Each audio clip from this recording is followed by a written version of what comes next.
it's very interesting when you go out to the community and you see all these challenges for people in wheelchairs. That's Accessible Van Transportation Services owner Ben Servino going before village mayors during their special meeting held recently. Servino raising concerns that the government of Guam is falling short in protecting accessibility rights for people with disabilities. I highly recommend that all you mayors get on a wheelchair and go to your offices, go out in the community and just experience how difficult it is.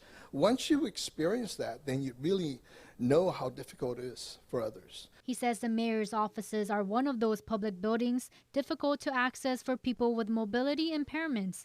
Servino finding them non-compliant with the American Disabilities Act, a civil rights law that protects people with disabilities from discrimination.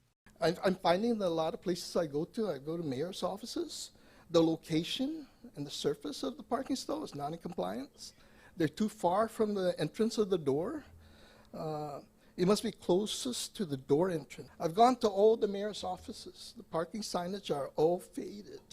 You need to replace it because they can't even read it. He also points out bumps in the access aisle, slippery walkways, and ramps not in compliance could cause injury. A wheelchair user will flip over. There's leaks on the floors there in the pipe. They can injure themselves. Of course, I'm from Deditu. I got to have my mayor know that, again, that's her parking lot. Yeah, it's a sloping.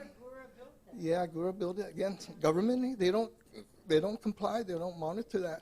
The lack of enforcement making him voice his concerns to the Department of Public Works, but proving unsuccessful. Public Works should be going around monitoring. I went there yesterday and I complained to them.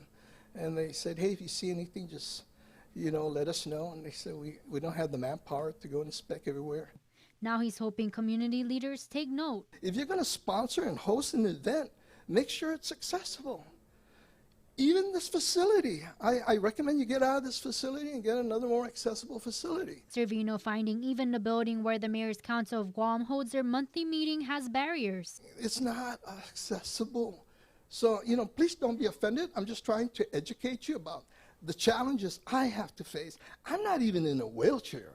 But can you imagine a person in a wheelchair trying to get in here? Mayor Melissa Savara's promising changes will be made moving forward, especially as village leaders rebuild after the storm. And most of us are having a little renovation and construction going on.